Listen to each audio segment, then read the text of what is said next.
Noizean behin naturak txiki sentiarazten gaitu, hutsal haren indarraren aurrean.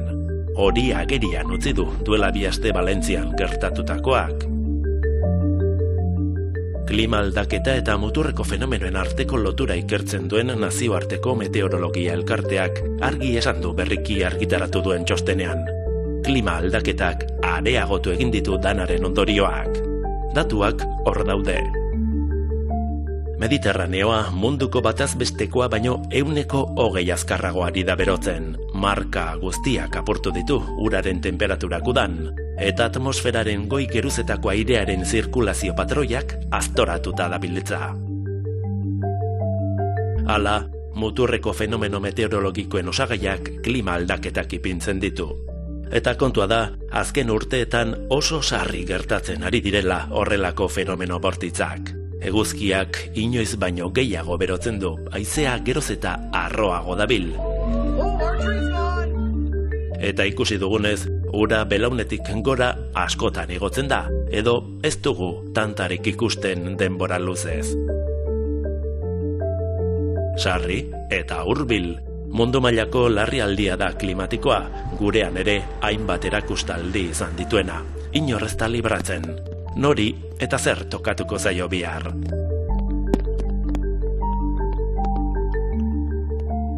Beldurgarria, ez da? Ikusi ditugunak bezalako muturreko fenomeno meteorologikoak izango ditugu gaur hizpide, eta jakin nahi duguna da, normalak diren azkenaldian bizitzen ari garen gertakariak, ala susmoa dugun bezala lotura zuzena duten klima aldaketarekin eta okerrenerako prestatu beharrote dugun. Muturreko fenomenoetan espezializatutako meteorologo bati galdetuko diogu hori guztia, eta bihar zer eguraldi egingo duen ere galdetuko diogu. Has gaitezen!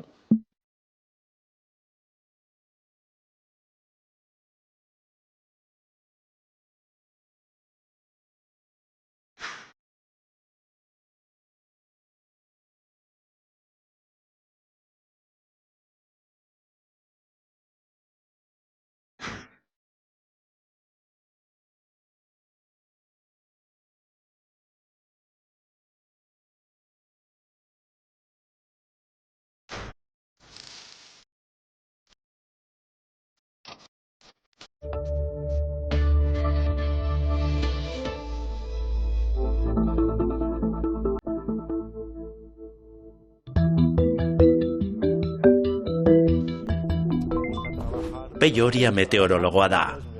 Urte luzez Espainiako Meteorologia Agentziaren ordezkaria izan da, Nafarroan. Azken aldian muturreko fenomenoen iragarpenean sartuta dabil. Hala nola, euriteak, haize bolada bortitzak, edo inguru honetan 2022an izan zirenak bezalako azken belaunaldiko zuteak. Gertakari horiek aurreikusteko gai diren ereduak garatzen ditu bere enpresak. Informazio hori oso baliagarria da adibidez, parke eolikoak kudeatzen dituzten enpresentzat, eta baita gizarte osoarentzat ere. Baina gauza bat dira alerta goiztiarreko sistemak, eta beste bat zer egin daiteken muturreko fenomenoak gerta ez daitezen, edo gutxiago gerta daitezen. Kaixo, Pello. Kaixo, uno. Normalean hemen kanpoan grabatzen dugunean eguraldiaren beldur izaten gara, baina gaur meteorologo bat elkarrizketatu izan da, beldurrik ez, euririk ez du egingo ala ere ez da? Euririk ez, iaia euneko probabilitatearekin esaten aldugu gaur ez. Euririk ez duela egin. Hori da. Bueno, sinistuko dizutu orduan. Meteorologoa, baina azken aldian muturreko fenomenoetan espezializatutako meteorologoa zara, ezta? Badago definiziorik edo horrelako hainbeste litrotik gora muturrekoa da. Zer definizio erabiltzen duzu? Fenomeno edo aldagaiaren araberakoa da, noski, baina hala eta guztiz ere nik esanen nuke eguraldi, ura eta klimari lotutako fenomenoak direla alde batetik eta beste aldetik bizitzetarako eta ondasunetarako arrisku bat sortzen dutela. Hala ere, norbait marituko da, dagoeneko etxean pentsatzen, hau beti gertatu da. Horrelako fenomenoak, uholdeak, lehorteak, normalak dira. Zer erantzungo zenio? Bueno, egia da, zentzu batean, eta izan ere, fenomeno hauek betidanik existitu egin direla, hori egia da, baina hala eta guztiz ere, orain momentu honetan eta klima aldaketak erraztuta eta bultzatuta, fenomeno horiek energia eta bero gehiago aurkitzen dute inpaktu eta efektu larriagoak emateko lurrazaleen mailan. Sarriago, frekuentzia gora doa eta intentsitatea beste aldetik ere bai.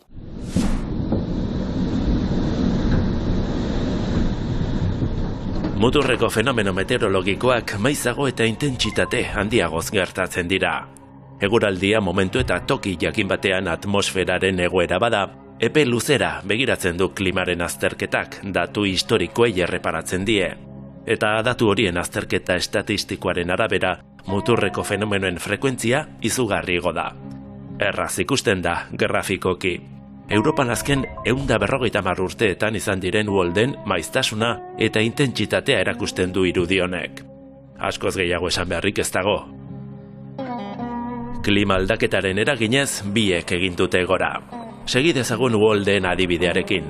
Adituek kalkulatu dute orain dugun 1,3 graduko berotze globalak atmosferako ezetasuna 9% handitzea ekarri duela. Pentsa, mende honen bukaeran aurre ikusten den 3 graduko berotzeak zer ondorio izan ditzaken. Gasolina botatzen ari gara sutara.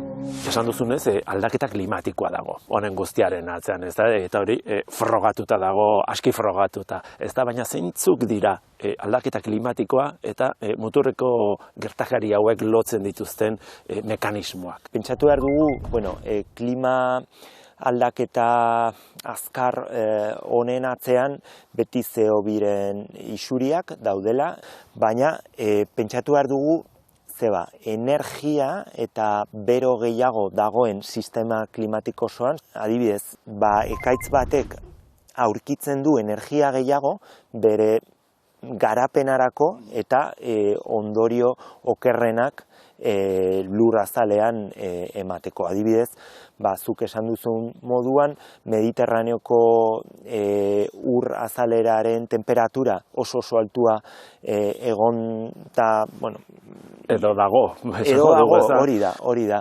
Eta horrek bultzatzen du evaporazio gehiago itsasotatik atmosferara. Alegia sistema hori energiaz kargatzen du. Hori da, kargatzen ari gara sistema klimatikoa eta zentzu honetan betidanik existitu egin diren fenomeno horiek energia gehiago aurkitzen dute. Hori da.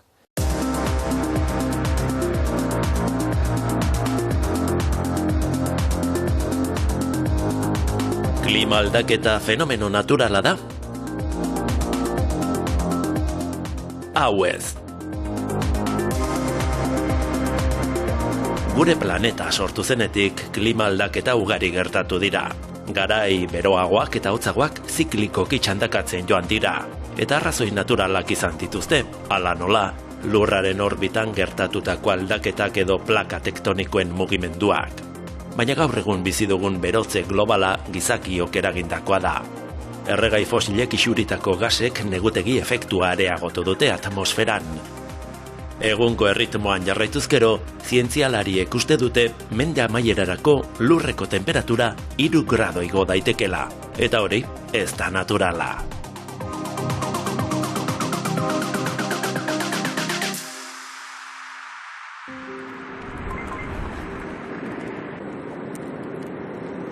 Bilbo eta New York latitude berdintsuan kokatuta daude, baina oso klima ezberdinak dituzte. Hango neguak, hemengoak baino askoz ere hotzagoak dira. Korronte ozeanikoak dira horren erantzuleak zehazki zirkulazio termoalinoa.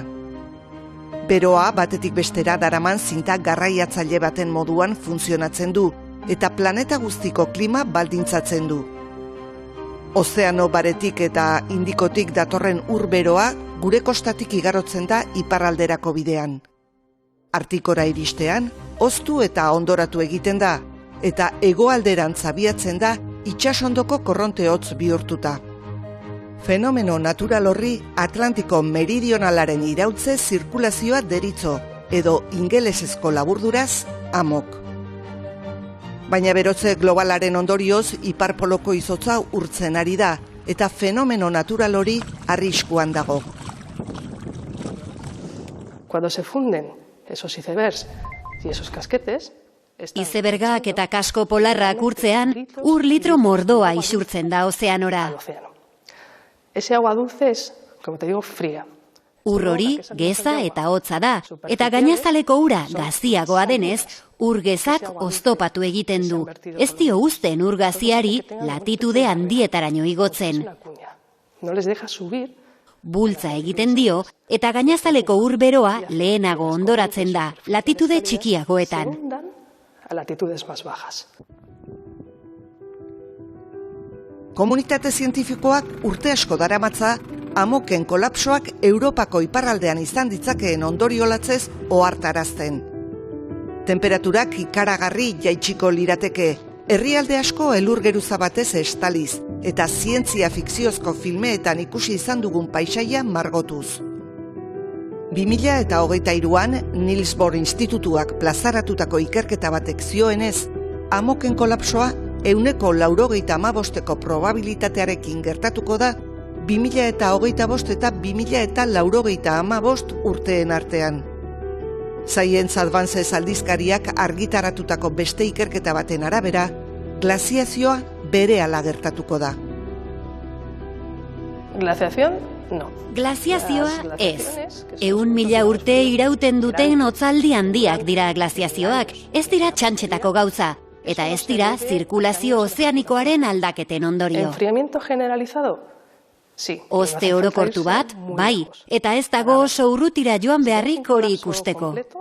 Erabateko kolapsoa izango bagenu, ikusiko genuke izotz kontinentalak zabaldu egiten direla, glaziarrak latitude txikiagoetara jaisten direla, Iberiar penintsularen iparralderaino. Ez ginateke izoztuko, baina orain Baltikoaren hegoaldean duten temperaturaren antzekoa izango genuke gutxi gorabehera. Prácticamente al sur del Báltico. Blanca Martínez paleo ingurumenean eta paleo ozeanografian aditua da. Bizkaiko golkoko sedimentuetan egin dituen zundaketei esker, azken 60.000 urteetako klima berreraikia ahal izan du. Foraminifero izeneko mikroorganismo txiki hauek garaiberoak eta hotzak nola txandakatu ziren kontatzen diote. Horrela daki geologiak etorkizunean zer gertatuko den, iraganean ere gertatu zelako. Cada 1500 años tenemos unos picos. 1500 urtetik behin garai hotzak eta beroak txandakatzen dira. Europako iparraldean izotzak aurrera edo atzera egitearen ondorioz. Estos cambios de temperatura de cada 1500 temperatura aldaketa horiek 2,5 eta 5 gradu bitartekoak izan daitezke. 5 grados de diferencia. Pero baina 5.000 urtetik behin gertaera oso hotz bat izaten dugu, eta uretako eta kontinenteetako temperatura 15 gradu ere jaitsi daiteke. De hasta 15 grados.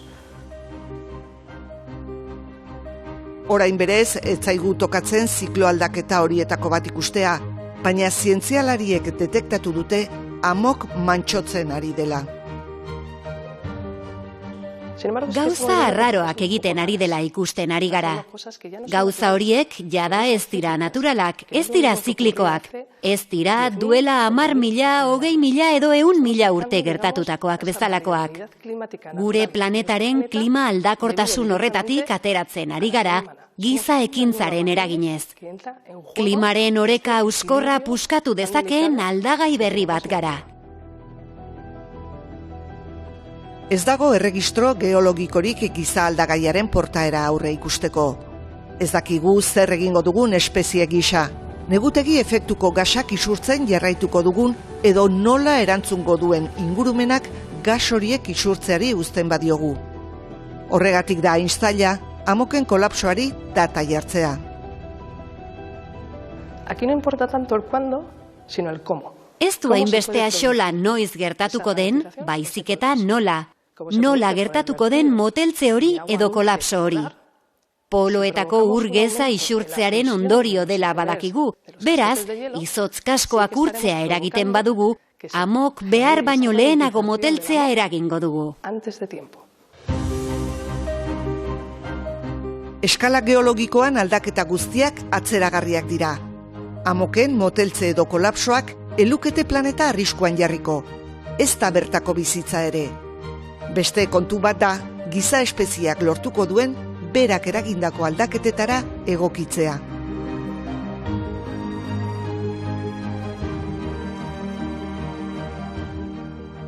Zuen lantresna nagusia, meteorologoena dira eredu klimatikoak, ezta? Gai dira hain aurreratuak diren eredu horiek muturreko fenomenoak iragartzeko, eta gai ez badira zergatik ezin dute iragarri edo aurre ikusi.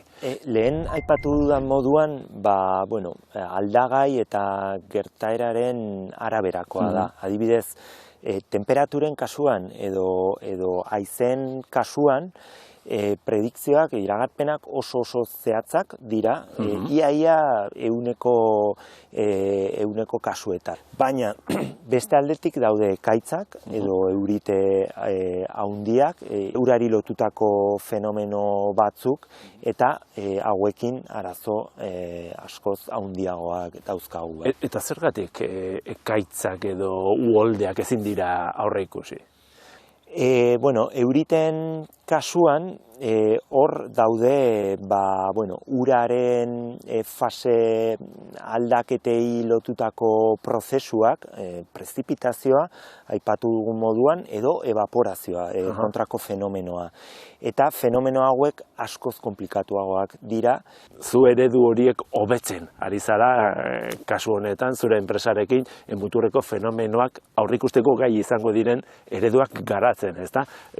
Nola da posible hori? Bai, momentu honetan garatzen ari garen ereduak, nolabait esateko adimen artifizialean oinarrituakoak dira, teledetekzio bidezko irudiak hartzen, lurzoruaren eredu digitalaren datuak hartzen, dena sartzen dugu adimen artifizialaren oinarrituako ereduan, eta algoritmo hauek ikasten aldute informazio gehiago baldin bada. Alegia, muturreko fenomeno gehiago, azkarrago ikasiko dute algoritmo horiek, ezta?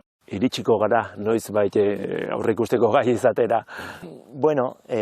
Aldagaiaren arabera esango nuke, adibidez, aurreikusteko nola eta ze intentsitatearekin eta ze momentutan zehazki botako duen eurite handia, segurazki inoiz ez. Baina beste fenomenoekin segurazki hobekuntza markatuak emanen dira hurrengo urtetan.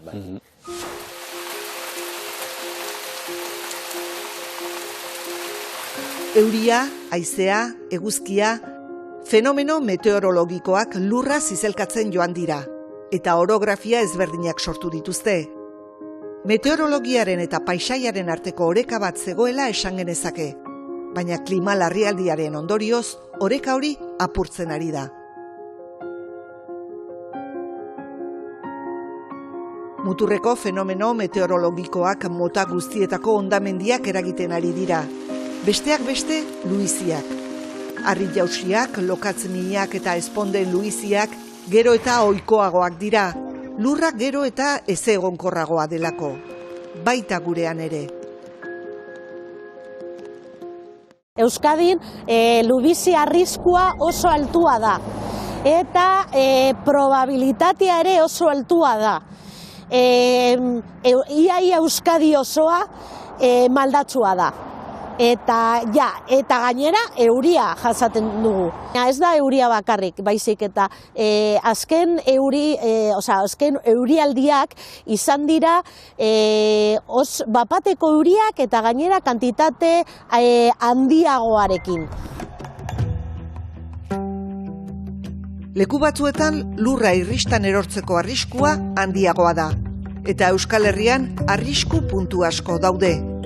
Malda natural handiak, labar harritsuak edo oinarrian igatutako ezpondak. Horiez gain, suteek edo giza jarduerak eragindako deforestazio eremuak daude. Eta batez ere, euri jasa puntualak edo metatuak izaten diren guneak.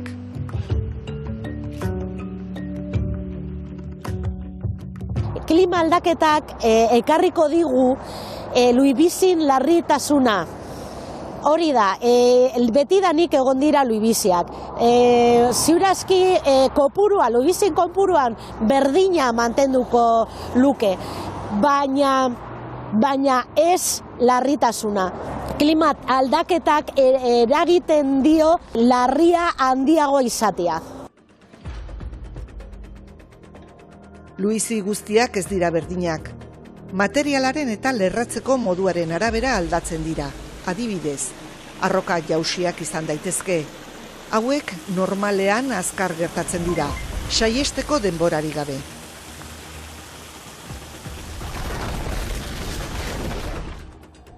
Buztinezko lurzoruetan gainazal osoa desplazatzen da, eta abiadura azkarragoa edo mantsoagoa da eragiten dion indarraren arabera. Lurrak ur gehiegi jasotzen duenean loi fluxuak gerta daitezke. Euria luzaroan botatzen duenean ahuldu egiten dira lurra eta gaineko landareria. Luiziak segundo gutxian gerta daitezke edo poliki-poliki. Halakoetan aurrez seinaleak agertzen dira eta horien bidez jakiten da lur eremu hori ez dela segurua. Adibidez, mendi magaletik gertu dauden eraikinetan pitzadurak edo arrakalak ager daitezke. Ateak eta leihoak ez dira markoetan sartzen, edo ura ez da normaltasunez uzten. Naturan ere agertzen dira luizi baten aurreko zantzuak. Seinale mota askotariko batzuk daude. Batzuk dira arraiak ikustea. Lurran, bai lurran, dinot mendian, landa batean edo kaleetan. Arraiak ikustea. Bestela ere, zuhaitzak, mugimendu dagoenean, zuhaitza moldatzen dago mugimendu horretari eta enborrak tolestuta agertzen dira.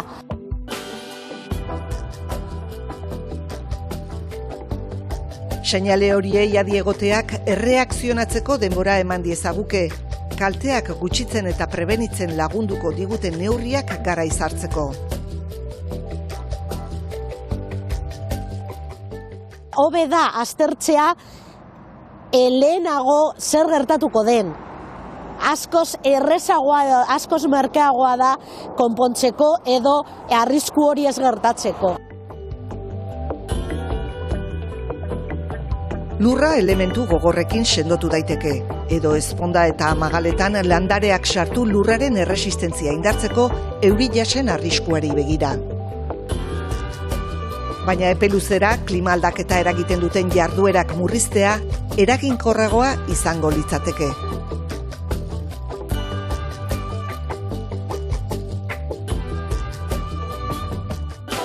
Bueno, Peio, larrialdi klimatikoaren arazoa konpontzea zaila da. Ez dakit horrek esan nahi duen aurrera begira muturreko fenomenoak geroz eta muturrekoagoak izango te diren, ezta?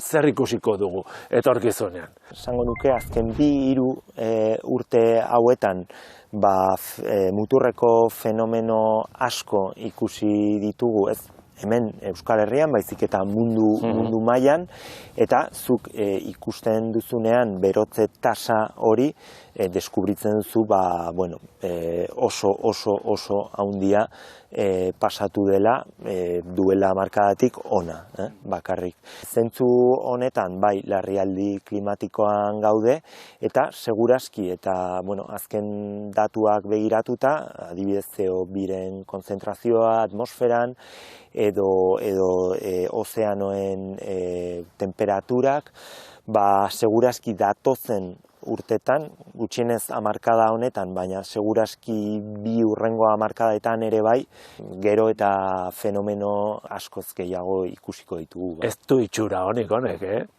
Arrazoi batengatik, sistema klimatikoa hor dago eta ikertzen ari da mundu osotik, eta urtez urte deskubritzen ditugu gauza berriak eta beti norabide beran toaz. Eta norabide hau ez da bide polita, baizik eta hori, gero eta fenomeno gehiago eta seguraski gero eta ondorio txarragoak. Zerbait egin dezakegu, alegia nik beti esaten dut, gure esku dago etorkizuna. Kasu honetan gure esku dago edo erremediorik ez du larrialdi klimatikoaren kontu honek. Nik uste dut egokitzapenaren estrategiai buruzko politikak mai gainean jartzen baldin badira eta orain hori da, oso modu azkarrean implementatzen dira, kasu honetan uste dut asko egin beharrekoa da alde batetikan, baina aurreratzen aldugu. Baina mitigazioaren inguruan, hau zailago da, zergatik, herrialde guztiak ados jarri behar dute, neurri muturrekoak hartu baita ere. Hori da, eta hori da egun batetik bestera, ez da datorren hamarkadarako. Bueno, hauxe da errealitatea. Eskerrik asko, Pello. Zuei.